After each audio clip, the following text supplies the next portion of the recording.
FM. And can you imagine? It's the 28th of April, 2021. So, man and man, we're there. Welcome to the mailbox. Every Wednesday at 5:30 p.m. right here on Love 101, the family station. Welcome to another week inside the program designed for men, hosted by men, and it's Mentegrity Wednesday. I'm Kevin Bailey, and this week I'm actually alone. I know you're crying for me, which isn't the usual, because my brethren Courtney, he is celebrating his birthday. Double fives, Courtney. So we're missing him, but he's enjoying well-deserved break, and his wife is making sure that he's taken care of, and all the children as well. So happy birthday, Courtney. Big up. An amazing human being. Trust you are having a great time, although you're missing the show, and all those who are listening to you, missing you as well. Well, man from Negril to Maran Point, we just wanted to encourage other men to listen. We're going to be actually having conversation with Tommy Cowan. He is going to be our Mentegrity guest for this evening. We are going to have Tommy Cowan. Sir Tommy, welcome to the mailbox. So, sorry, Sir Tommy, not hearing you, but I think we're gonna work through that. Yes. If they have me muted, are you hearing me now? Yes, hearing you right now. Yes, I was saying that it is really good to be with you this evening. I haven't spoken to you face to face for quite a while. Yes, and it is true. Yes. No, thank you so very, very much. And I'm sure we're gonna be having a great time. Man, as I mentioned earlier today, this is Mentegrity Wednesday, and we have our Mentegrity man inside the show today. Tommy Cowan, husband of Carleen Davis Cowan, father, songwriter, singer, event producer, music producer, and I am telling you, the list could go on and on. And we're going to be learning some fantastic things about him. We are actually light on. And hopefully, I don't think 1 hour is going to be enough. But we're going to try, Sir Tommy. We're going to try and have this conversation. So we are excited about today's program. And it's going to be one to remember. So man and man, remember, we want to hear from you. Send your feedback or questions on Facebook, our Facebook page, Love 101 FM. We are live. Yes, we are live on Facebook and on YouTube. Leave your comments via our WhatsApp line, 876-997-3125. Or you can give us a call on our studio line, 876-968-8327. That's 876-968-8327. Ladies, remember, we love you, appreciate the support. But please do not call or leave any voice notes. Allow the man them to do that. But you can participate on WhatsApp or make your comment on our Facebook page. Remember, no calls or voice notes from the ladies. Encourage the man them to call in. All right, so it is the mailbox. We take a break and we'll be right back after this.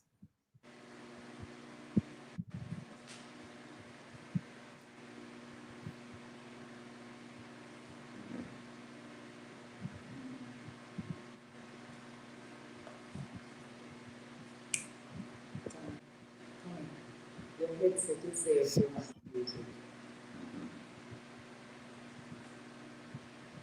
You just plug out the black one and plug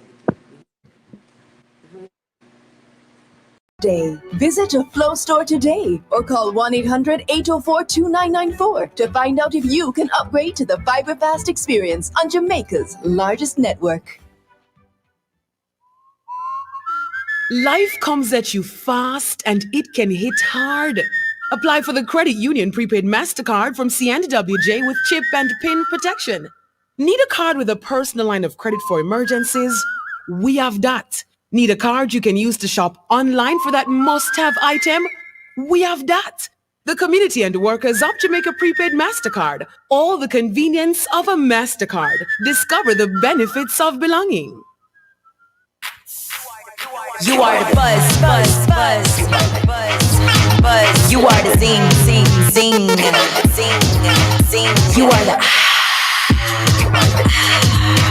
you are the click, click, click. You are the pop, pop, pop. You are the I in Jamaica. So keep fizzing for the love of it. Pepsi. Win the war so easy on me body. How when they got man them there, the mathematics look and it on them there. So Lord we cast for the arm them there, and I the devil plan make we find them. We ever run them out when they got man them there, the mathematics look and it on them there. So Lord we cast for the arm them there. When the daughters of Zion, when they got man them. Yes, the man them there. Welcome back to the mailbox and Love 101 FM. I'm Kevin Bailey. It's Mentegrity Wednesday inside the mailbox, and our Mentegrity man is Tommy Cowan. But before we continue, we have to shout out to the man them. So wherever you are, we want to say Mandaya. Yeah, man in other place, and we really have our man of integrity. So who is a man of integrity? Proverbs 10 verse 9 says, whoever walks in integrity walks securely, but whoever takes crooked paths will be found out. A man of integrity value what is honest, what is true, what is noble, trustworthy, kind, and right ahead of personal gain. And we are proud to really have this conversation with Tommy Cowan. He has been involved in the music industry since the 1960s. Initially working in the reggae music industry, is now an ordained gospel minister, and his focus is about knowing Christ, making him known. Cowan entered the music business in the mid-1960s as a member of the Miracles. That's the pronunciation. Mm-hmm. Yeah. And which was a vocal group who came to prominence by entering local talent show, which culminated to a name change, the Jamaicans, in 1967, and won themselves the Jamaican Song Festival in that said year. After a split in the group, Cowan took a job as sales and marketing manager at Byron Lee's Dynamic Studios, which gave him the experience needed to move into record production. In 1981, Cowan re-established his Talent Corporation company, which he founded in 1975, with artists such as John Holt, Dobby Dobson, Roddy Thomas, Toots Hibbert, late Toots Hibbert, Ernest Smith, Scotty, Jack Radix, and his second wife, Carleen Davis.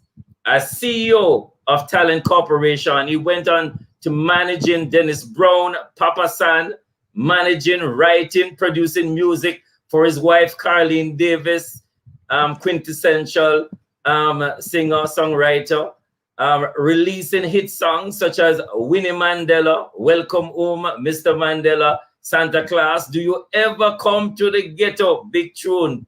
Previously a Rastafarian, Cowan converted to Christianity in 1996. And in 1998, Tommy and Carleen, now committed Christians, began Glory Music Ministries. To date, they have made major strides with the release of 12 gospel albums. That's amazing. 12 gospel albums producing songs that have touched the lives of many across the Caribbean and around the world. With #1 hit song, This Island Needs Jesus, you know it. Wish I Knew Then, My Forever Friend, latest being The Assignment. Today, they both operate the Judah Recording Studio and the Glory Music record label. Concentrating on gospel music, Cowan is also the producer of Caribbean's largest Christian music festival, Fun in the Sun, founded in 2002. My gosh, it's so long and still going strong.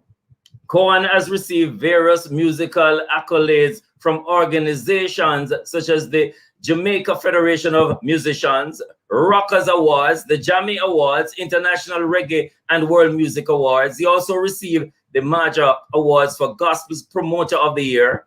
In 2017, the Sterling Gospel Music Award presented to Glory Music Most Rated Event of the Year for Fun in the Sun. Amazing. Yeah, in 2016, 2018. In 2017, he received the Gleaner Honor Award for Purposeful Entertainment through Fun in the Sun, and so many others. May I tell you, ladies and gentlemen, we could continue, but just for you to know that we are privileged and honored to be having this conversation. Again, welcome, Tommy. Great to have you in the mailbox. Good. And what just hearing what you're just saying there, I just want to leave out a few other persons that just along the way there too. We had Jacob Miller in the inner circle. We had Junior Tucker, who is Junior Tucker. We had Beresford Hammond, who was with a band called Zappo, and Ras Michael and the Sons of Negos. And we had Muta Baruka and others. Oh, Bless whoa, the Lord. Muta himself. Yeah, man. No, it has been a long road for you, Tommy Cowan. I mean, many people see you. They really admire what you have done, and major contribution, Jamaica, Caribbean, and the world. It's just amazing what you have been able to accomplish. But tell me something. I mean, what kind of childhood did you have? What was the genesis of this? Where were you born, Tommy? And what was it like for you growing up? Because we want to get a feel of your beginning. Well, I know that our producer asked me, was I born with a gold spoon Yes. in my mouth? And I Yes. have to say, well, depends how you look at it, you know. Because some people think when you're born with a gold spoon, it means that you have money. Yes. Or from my point of view, growing up, I thought maybe I really had a gold spoon when I look back at it, because I was born actually in a Christian family.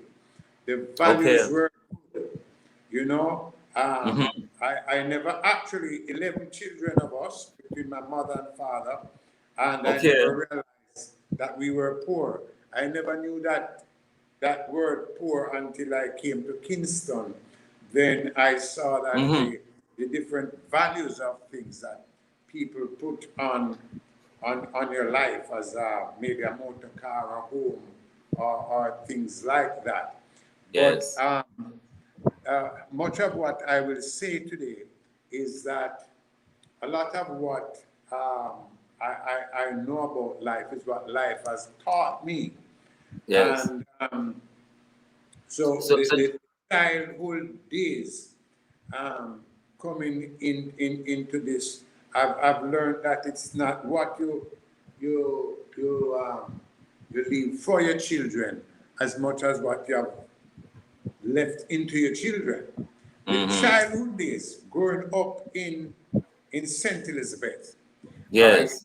I really thought that life was just one that Jesus was a part of it, of everything that you do. We went to Sunday school. We thought that was, it didn't have an option. Not that anybody was forcing us. But that kind of a lifestyle where people live in a community. My father never sold goods. The breadfruits would come off the tree, and it would be under the breadfruit trees, and the neighbors come and they take what they want. Nobody took more than what they actually wanted. So that was the kind of a lifestyle growing up. I just thought that everybody was a Christian. Never. Even when we got mischievous and stuff like that, we really thought of, you shouldn't lie, you shouldn't steal. And if you do any of these kind of stuff, Kevin, is that you're actually displeasing God. You are not actually obeying the devil. You're just pleasing God. So until I came to Kingston, which Yes. was another transition, I just believed that this was a lifestyle. I didn't know different. Yeah, and you grew up in a Christian home. You had Christian values. And by the way, Hortense telling us on social media that you're looking so young. And Philip bigging you up, Hortense, say, oh, you look so young. Tell her that 75 is young. 75 is young. Tell us, so in growing up in a Christian home, getting that foundation, Yes. the transition, like schools, where did you go to school? What was it, like basic school first and transition to another school? What was your like, tell me? In the country, we had what we call infant school as such. So I went to Yes. that, and then I started out very early to go to what you call elementary school. But Okay. very early in life, my father moved me from the country to Kingston, and I went to Harvard Primary School. So actually, that was another thing. I was able to come to Kingston, I think, on 1 or 2 occasions, and like Kingston, and for some reason, my father, who was a Methodist preacher, by the way, Oh, wow. Methodist Church, right, and said he had a thermos, and he said, if anybody break this thermos, I'm going to send them to Kingston. Well, of course, I just went up and broke the thermos. I mean, Oh my God, you did it deliberately? I saw in Kingston, yeah. So You did it deliberately, tell me. Huh? Did you break the thermos deliberately or it was accidental? I think I break it deliberately because, yeah, I like the idea of going to Kingston. And so I came to Kingston and I went to Halfway Tree Primary School, lived on Maxwell Avenue, and went to Walgrove College and some other institution to help better myself. Yes. And, yeah. So what made you transition into Rastafari? Having the foundation in Christianity, how did you get into becoming a Rastafarian? What happened there? Well, this is quite interesting because, like I tell you, I was born in a Christian home. One of the things is when I came to Kingston, nothing actually changed for a while as I continued, because I was living with my aunt, and my aunt was a member of Lyndhurst Church. Very early, I met a singer called Jimmy Tucker. Jimmy Tucker was a child star back at the time, and he sang at the church, and my aunt was able to bring him to our home in Delacree Road, and Jimmy Tucker sang. And to see people like Jackie Edwards, and I met people like John Holt as a child and all of that. So as time went on, and as I got exposed to more of, then of course, there was Youth for Christ. Youth for Christ is a very, very important part of my upbringing. Excellent. When other youngsters were going else places, I was going to Youth for Christ, where I met like Peter Morgan and Jerry Gallimore. And on the buses, I was giving away tracts and all of that. However, we lived close to Maxwell Park Children's Home. And Maxwell Park playing fields. And so in the evenings, we would go to Maxwell Park and play football and all of that, trying to get involved in all of that stuff. And at the time, in Maxwell Park, there was one piano under a shed. And so Jackie Edwards, John Holt, and all of these guys, Errol Thompson, the late one, and all of that, would gather and play this piano. And then on the side of it, sitting down, we had brothers who we respected as elders. And Okay. they what is called reasoning. Mm. So while the reasoning was about at that time about black power, and with black Yes. power came Rasta. So Mm. in those reasonings, we learned of Stokely Carmichael, Martin Luther King, Eldridge Cleaver, Mm-hmm. Marcus Garvey, Malcolm X. You know, we were and all of those teachings, and Yes. then came the teachings of Haile Selassie, right? Yes. And so, of course, being very adventurous, I listened because, of course, then in those settings, we as boys couldn't really speak most of the time. We had to listen. And so they brought the scriptures where it was always being read. And so, Mm-hmm. apart from the teachings of Marcus Garvey and Black Power, they had Rasta element who was teaching about Haile Selassie. Mm-hmm.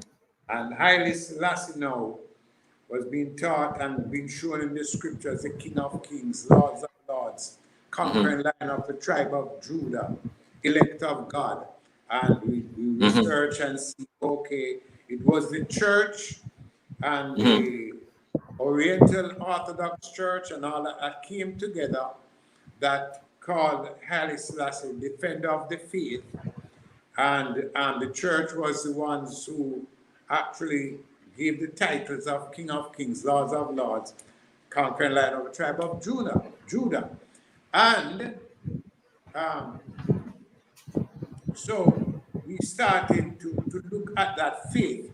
In that time I was meeting along with people like Alan Skillpole on the side, Ah. and Bob Marley on the side, one on one. Wow.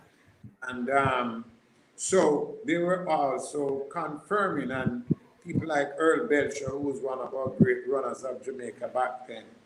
And so as it went on, and we were more convinced of this now that seeing the works of Haile Yes. Selassie being a Christian king Mm-hmm. and looking at the works that he was doing, which included the building of countless churches, the idea of him giving the Bible across because he was a bit against the Muslims and their rights in Africa. Yes.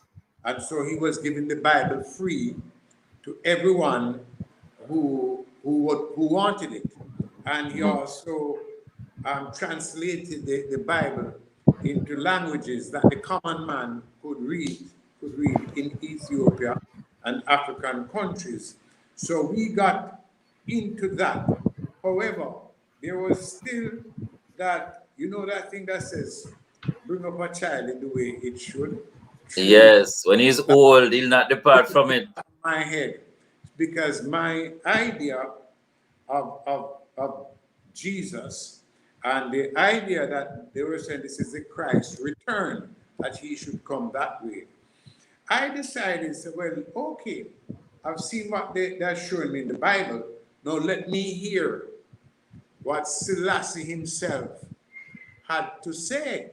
Okay. And so I decided to start reading the sayings and the books that Haile Selassie had written, like the Conquering Lion and the autobiographies and all of that. And what I came to see was confusing because I was not at that time saying that I am a born-again Christian.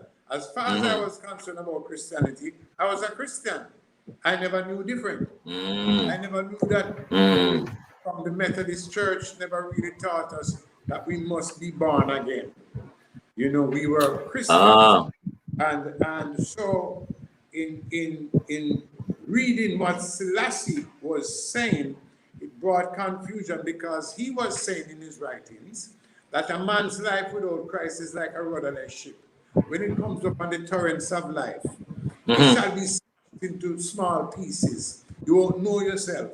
He was saying, look to the Bible for the truth. He was saying, because of the time of the Bible, we had, let's put it this way, the brothers, or black brothers, were saying that the Bible was interpreted or rewritten by King James, who is a white man. And therefore, he would have had to write it to suit himself and his race. But then Selassie was saying, for whatsoever language the Bible is written in, and by whom, whosoever wants to claim the writing, it remains one and the same. It's a guide to your past, your present, and your future. Within it, you will find the truth for yourself. What other book would I find such compassionate words as those that says, come unto me, all you who are labored and are heavy laden, and I will bring you rest. For my personal sake, he said, I glorify within the Bible. And in it, the Bible says, Christ says, I am the way, I am the truth, I am the life. No man cometh unto the Father but by me. And so I rested in those words as a comfort and said, well, okay. And this was after a period of time before I let go. Yes. Well, wow, I need to find this. And then I pursued and I found that it was not all of the Rastas were saying the same thing. Because we had the 12 tribes of Israel, which is a sect of the Rasta community, who says, no, Jesus Christ is Lord.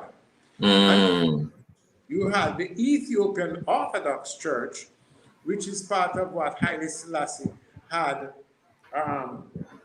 established in the West for people to know their way back to Christ. I mean, so here you had the 12 tribes, which I became a member of, and they would preach Jesus Christ as the way, the truth, and the life. And you had the Ethiopian Orthodox Church about being baptized and all of that sort of stuff. I mean, only thing that we had about the Ethiopian Orthodox at that time, we thought that the Ethiopian Orthodox was a bit close to the Roman Catholic Church, because in the Ethiopian Orthodox Church, you have the image of Mary, and Mary being seen and being, revered and all of that. So, Sir Cowan, we're gonna catch up back on that and some more questions, but we're gonna take a break to the studio just to get our time signal, and then we're gonna come right back. Those who are listening, watching, we're having this conversation with Tommy Cowan, talking about his early childhood experience as a Rastafarian. So we're gonna be back. We're gonna go to the studio. We're gonna come back right after this.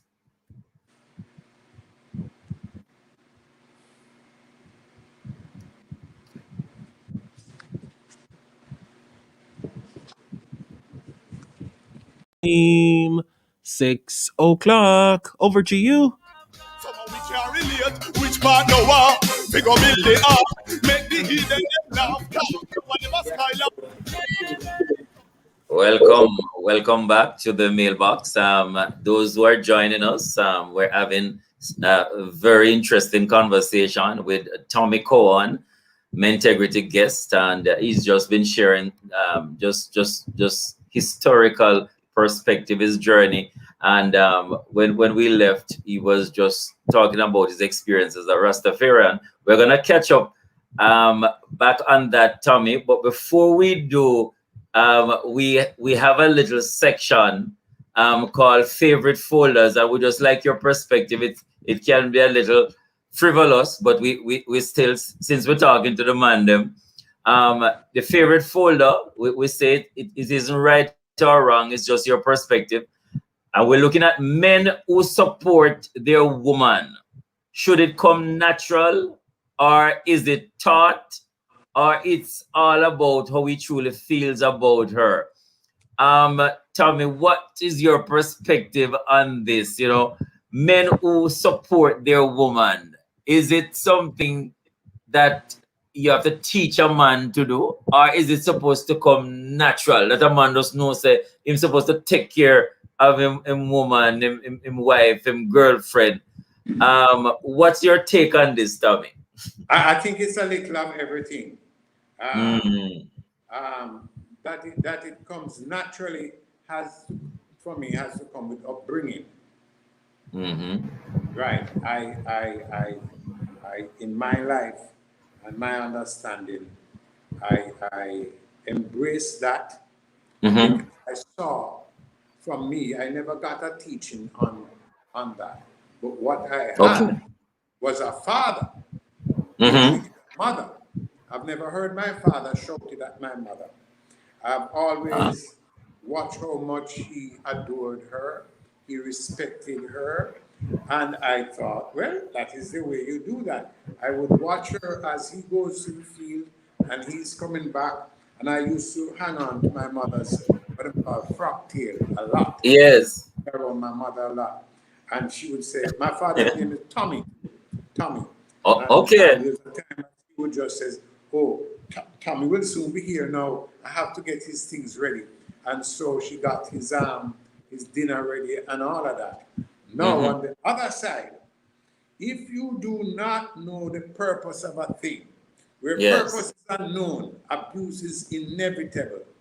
You have to know what's the purpose. If you do not know, because if you grow up in a home of abuse and all of that, that is going to become natural in some way to you. So you need to be taught. And so you have to know why. And the world knows things one way, and people in God knows things another way. Or they should know another way. Because you You still should. have abuse in the secular world as you do have abuse in the Christian world. And like I Yes. do not know the purpose of a thing. Because Yes. if you are taught that, you know, when you look back into the scriptures and into Adam and Eve, and Yeah. when God said it wasn't good for man to be alone and he made a Yes. helpmeet. There's a thing about a helpmeet, you know, it's spelled MEET, but Mm-hmm. not helpmate, because it was history that changes up. But a helpmeet, oh my goodness, this is so amazing. Because you see, when God made man from the dust of the earth, then he made Yes. woman from the river. Yeah? But Mm-hmm. mankind tend to say to you, behind every successful man, there's a woman. No, it's not behind. Because Beside. the river is actually Beside. the side is actually in front of you. So it's actually in front of every successful man. There is a woman, and she is to be adored. She is to be Mm.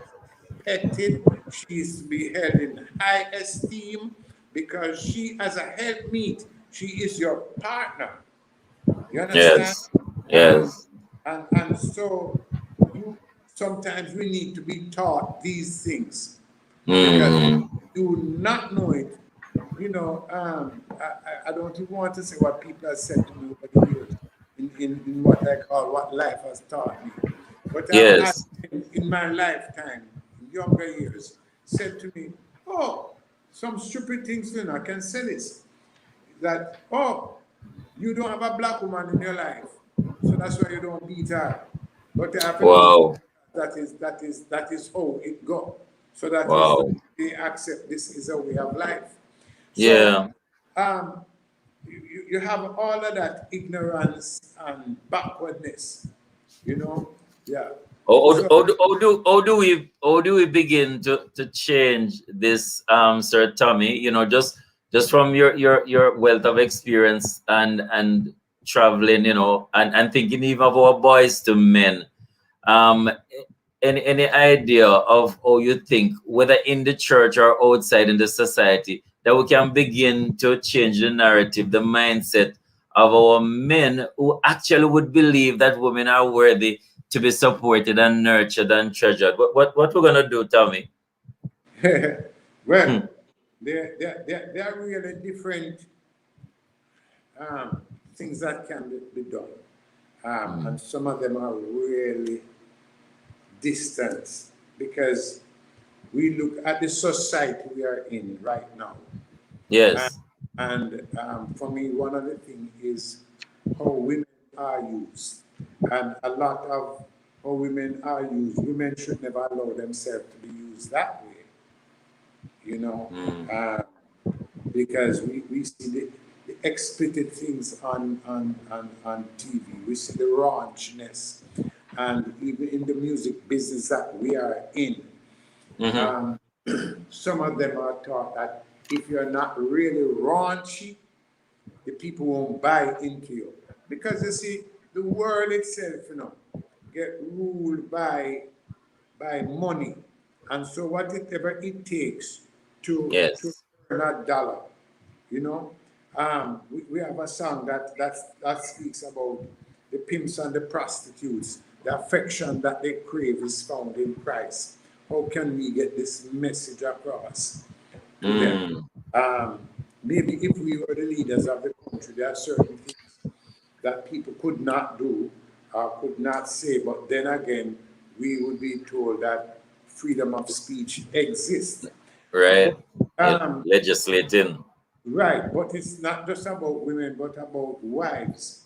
And, you know, it was funny because in marriage, I have notes on marriage and, you know, understanding that the woman has to be treated.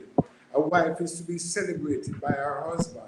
Our women are to be celebrated by your husband. The safest place for a woman should be in the arms of her husband. The safest place for a daughter to be is in the arms of her father. Yes. You understand?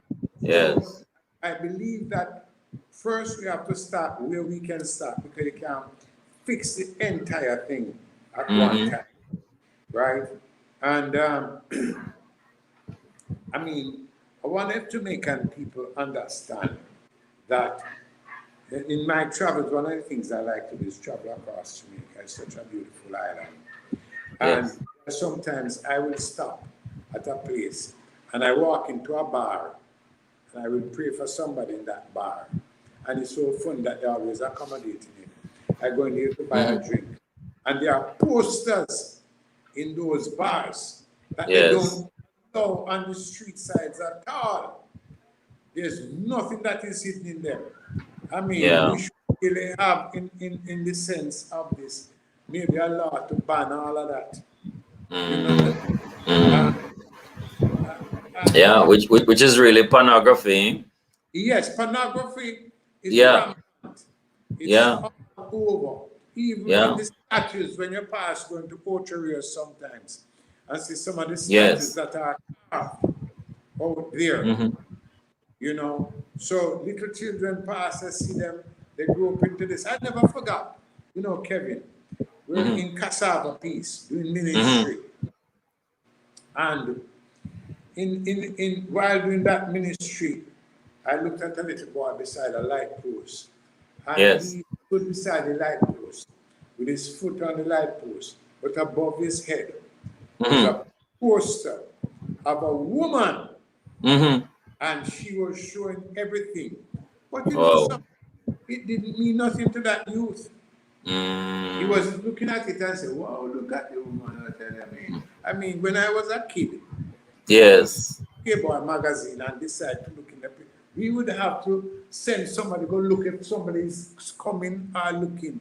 This didn't mean anything. And no, he was accustomed to it. That stage where it doesn't even mean anything.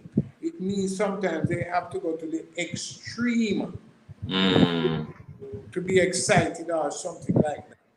Yeah.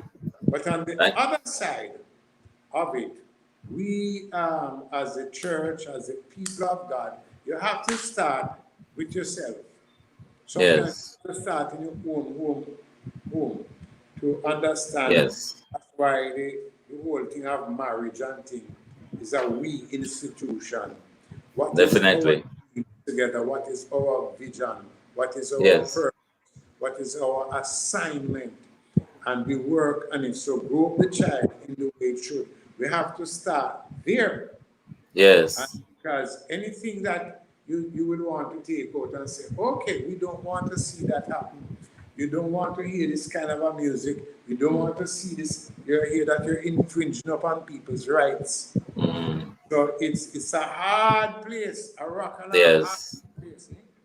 Yeah.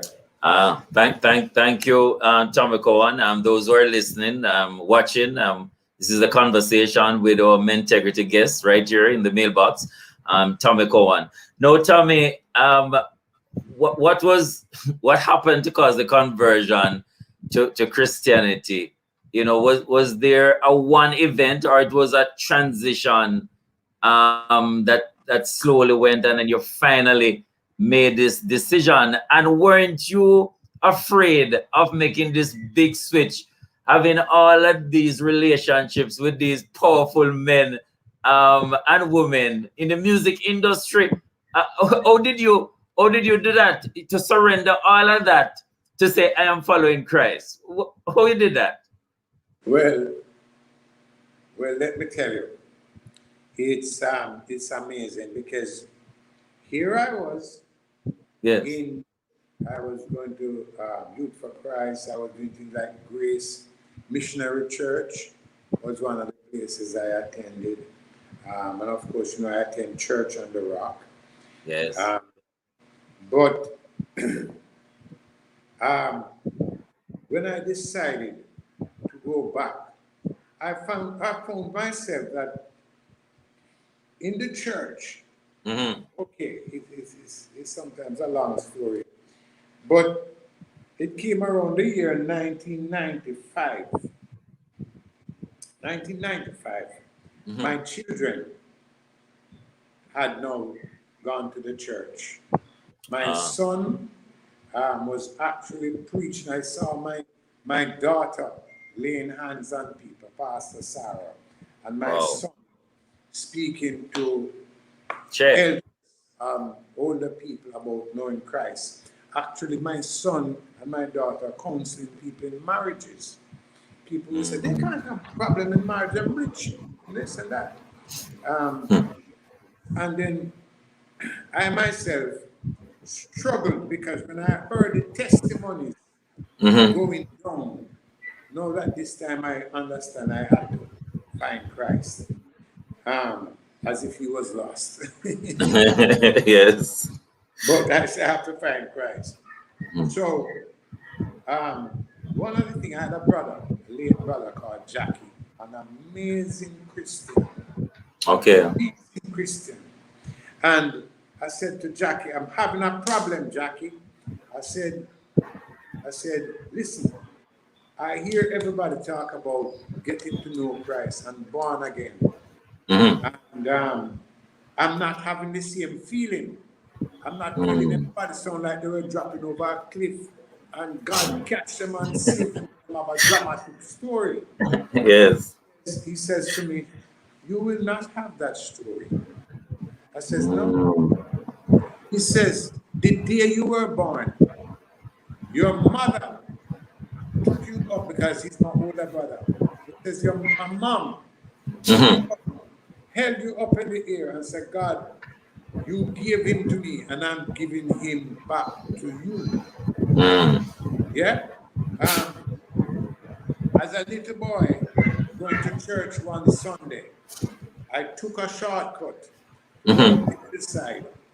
And as I was going up that hillside, Kevin, a tree, which is called a trumpet tree, burst open. I was maybe 6 years old at the time. First, and water gushed out of that tree and wet me up. Wow. For a few years I went back and looked at where that tree came together, and what it says, healed itself. But not knowing what was happening at the time. Interesting. Was not the same. Wow. So in 1995, we decided that we were going back. We were going to church, and we were following our children. No, Mm-hmm. decided to go back to church.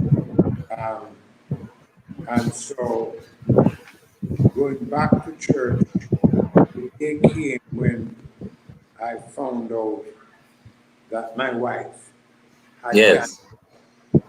Wow. Yeah, and I discovered that she had breast cancer. We were going to church. Mm-hmm. We had church on the rock, and we were at Bishop Blair. Yes. That my wife and I, we really love Bishop Blair, and she would go to the altar there. We would still be going to the altar. I went to the altar so much time, because Yeah. I'm trying to get that feeling. Of course. And when I told her, because I was the one who told her that she had a cancer, I checked her out and said, "What is this?" And I took her to the doctor. So the doctors called me in to give the results. Interestingly, you were the one that found that out. Yes, yes, yes. Wow. And That's something for men to emulate. yeah, so when the doctor told me for about half a day, I drove around Kingston. I couldn't go back to tell her that she had cancer. I drove the Wow. car to Port Royal, I drove to Harborview. I was like crazy. And Mm-hmm. I went back to her. But something happened. She was so calm about the situation Wow. because she had given her life to Christ and Yes. said, "You know something? It's all past me because he took it at the cross with every stripe that he Mm. took." And I wasn't even understanding too much of what Yes. that he bore all my diseases. But what it had brought me to, she says, I stopped running from him. I now run to him. And Wow. that space and time, we decided that um, we were going to stop what we were doing. Because at that time, like I had the cream of the crop, Mm. artists, including people like Shaggy on our booking list, Wow. artists. And we Yes. decided to go that. So earlier on, you asked me how did my friends feel. And Yes. Barrington Levy saying to me one day in the airport, "Tommy, you must miss us, man. Talk the truth. You miss me, man." You know? But so I don't know how I got here, but that was our journey back into Mm. Christ. And then we had to give up all of that, our earnings. I mean, it was tough because some of, and I was hoping to God that we didn't misunderstand by thinking that some of them thought that we would have left them out in the cold because some of them were so nice. Like Dennis Yes. was always such a nice person. And he Mm. said, "Dennis, I can't go down this pathway anymore, Baba." Not really figuring, I don't think I was matured enough to know. So, well, listen, I could have spent some time and Mm-hmm. be with these guys on a one-on-one basis and bring Mm-hmm. them out of darkness into his marvelous light. And so I still have the challenges of people and my family and all of that. And what I have to say to my children is that no, one thing you make sure of, wherever in the world you go, you'll be a light in a dark place. So that was Yes. what that transition of 1995, 96, and that was when we decided to go with glory music. Ah. That Ah. was challenging because Yes. Dr. Pat Morgan was Mm-hmm. driving with me one day and she said, "Stop the car. I need to explain to you." She says, "What's the name of your company?" Yes. Glory Music. It says, never go to sleep on that name because what the enemy wants is God's glory. And you have to sit down there like a watchman that the enemy Mm. does not come and try to steal the glory of God. Mm. Mm. What when you form Glory Music and the transition and now even looking back, do you have regrets about making the transition to surrender to Christ and to be used of him in this new way? Any regrets, or How do you compare the two different camps, Tommy? I've no regrets, no apology, cause Tommy loved the man that hangs from Galilee. That's right. I Oh, don't have yeah. no regrets. But I probably, like I say, would have done some things differently. Instead of saying separated Yes. my peeps, I would have probably, and we're close because during that time, I Mm-hmm. mean, I had the Peter Tosh's, I had Bonnie Whaler, I had Bob Marley, Yes. I was distributing their product. Would you Wow. believe at that time I distributed Legalize It, Are right? you serious? Yes, Legalize Yes. It. I distributed Black Heart Man for Bonnie Whaler. Man. I Mm. distributed Roadblock and Natty Dread, two songs that went number one for Bob Marley. When of course after that you probably know the story. Bob Marley hired me, to come to his company. That's another story. But Wow. yeah. No, where you are, and all because I realize our time going. Oh yeah. Tommy, what is it that you're passionate about these days? What has life taught you, and what is it that you really want to do at this stage of your life? What motivates you? What makes you get up each day? What is it you really want to leave, on planet Earth? Talk to us, Tommy. Um, I I think what motivates me each day is is that there in each of us God has placed inside of us a purpose. Yeah. Mm. He's put an assignment on us. And I think I would love to achieve my purpose, the purpose that God has placed in me. We have an event called Fun in the Sun, as you know. Yes. And Yes. probably didn't know that Fun in the Sun, we have trained over some 10,000 young people Wow. in what we call peer evangelism. Over Mm. 20,000 persons have come to know Christ at the various Amazing. adding up.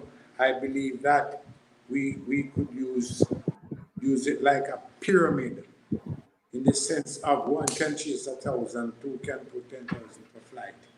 Yes. I believe that if every Christian, every person who got converted could change in a year another Mm-hmm. 5 lives. So if you have 5,000 people, by the end of the year it becomes 25, and 25 becomes 125,000 becomes, and it can be like a pyramid like Mm. that to win souls for Christ. So Yes. I believe that this is possible. I believe that I can play a part in that, in the conversion of not just my home or my community or the country, Yes. but the entire Caribbean. Mm. And with this kind of a vision, you see, I believe that vision is something that's downloaded from God. And it's all Yes. possible through God, because with God all things are possible. So Yes. we have to be allow ourselves every day to get up and to pursue that passion, pursue that vision that God has placed into you. Mm-hmm. Yeah, because Yes. Jamaica belongs to Jesus. That's why I put Yes. songs like "This Island Needs Jesus." But I also have another song called "Jamaica Belongs to Jesus." Let the church unite. Take back this Mm-hmm. country from the hands of the enemy. I believe that one day people can look at Jamaica and say, that's a place of God. That is where God lives. That is where God people is. We want to go to Jamaica and be part of that feeding of the Holy Spirit. So Yes. um, I just want to say, if I should have such a legacy, I think it's like one of my father, that Yes. with him that you left the word of God, like I say, it's not what you leave to people, but what you have Mm-hmm. left in people. Yes. Thank. As someone can say that this man helped to lead me to Jesus Christ.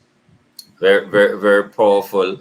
Artens White says, keep on doing what you're doing, Tommy. You're on the right track. Many persons commenting, really appreciating the example you have set and your contribution in so many ways.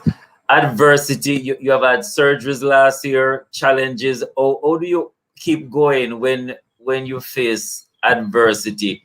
And what do you say to the man on the corner who believe that, boy, not now go on, him have so much difficulty and challenges, like he doesn't have a purpose? Tell me for the next few minutes, how you answer that? How can you encourage man and man in Jamaica who believe that, boy, everything salt, everything mash up, him can't find no purpose, him can't move on? Well, I would say to them, don't buy into the lie. I think each of us was created. There's 6.5 billion people on the face of the earth. None of us have the same fingerprint. We have to believe in God. God created each of us. And he says he foreknew us before we were even in our mother's womb. Yes. And his plans for us is to prosper us and keep us in good health. None of us have the same fingerprint. That's why where the world is concerned, I don't believe you have to be in competition. Because when you start comparing yourself, you have to focus on what God has for you. And he's the way, the truth, and the life. And believe that because you see story, you have your story, but there are other stories that you look out there too, and you see. Yes. And you're not going to follow somebody else, but you're going to seek your way. So yes. to believe that you are just there, you were never created by the Almighty to be just a number. You are somebody. You are unique. And if you seek for that, you will find.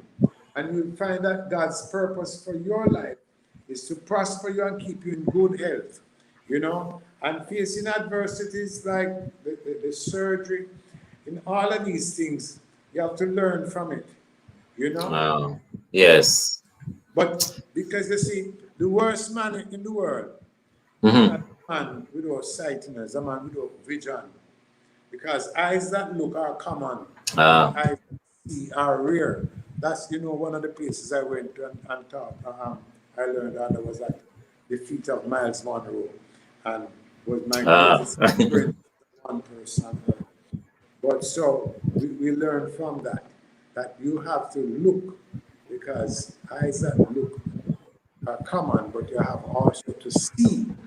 Eyes that see are rare. You have to see beyond the ordinary. You have to see beyond your circumstance and strive towards that. That's why you don't have to be in competition with anybody. What you have to do is try to become what God designed you to be. Great words to end. Tommy Cowan, Arten says, powerful words, way up, true, only believe. And Gillian White says, awesome testimony and ministry. Sharing here that they love the songs. Monica says, good evening, big up yourself, Tommy. So many persons commenting. I'm sure we can't read all of them because we're really out of time, and we want to thank those social media. Sister Ray, good afternoon. Monday, big up yourself, Sir Tommy. Happy birthday to Courtney. Pastor Courtney. So I was looking forward for him to brother Kevin, like yourself. I know. You know, we have to meet another time. But thank you so much. Really appreciate it. Kevin says, good evening, Tommy. He does not look different from when he was around for the time. Tommy looking fit for 75. Oh gosh, boy, I know some of them are gonna upset because we can't read all the things them. But just to say, thanks to our producer, Tony K. Brownfield, to Rushane Douglas for technical support, to our very special guest, Tommy Cowan, a true man of integrity. Really appreciate you coming. Angela Warren say, I miss fun in the sun so much. Yes, we're looking at getting that back. If Great. we have to come virtually first. Yeah, you're gonna do that. This is the last one I'm reading. I have to go, listeners. Listening to Mr. Cowan's story, very interesting. God is awesome. You're a living testimony to many who didn't believe. So thanks again, Tommy. For you to get copies, please call 968-9597. You can download the podcast via our mobile app. Listen again next week for another mailbox. The program designed for men, guests were men, hosted by men. I'm Kevin Bailey. Happy birthday again, Courtney Morrison, and thank you so much, Tommy. Bless you. Bless your family. Say that to tell everyone, we have this new song which kept me in hospital and kept me together called "Cover Me." It kept me right in the hospital, and we recorded it when I came out. And I want to share it with everybody because there is somebody who needs peace of God. Cover me. Cover me. Thank you so much for sharing that. Man, and listen out, look out for that and support the ministry, Tom Cowan and Carlene Davis. So listen again next week for another show. Kevin Bailey, Monday. Yes. Blessings. Thank you so much. Thank you so much, Tommy. All the very, very best for the rest of the week. And say hello to Carlene for me. Bless you. Bye-bye then.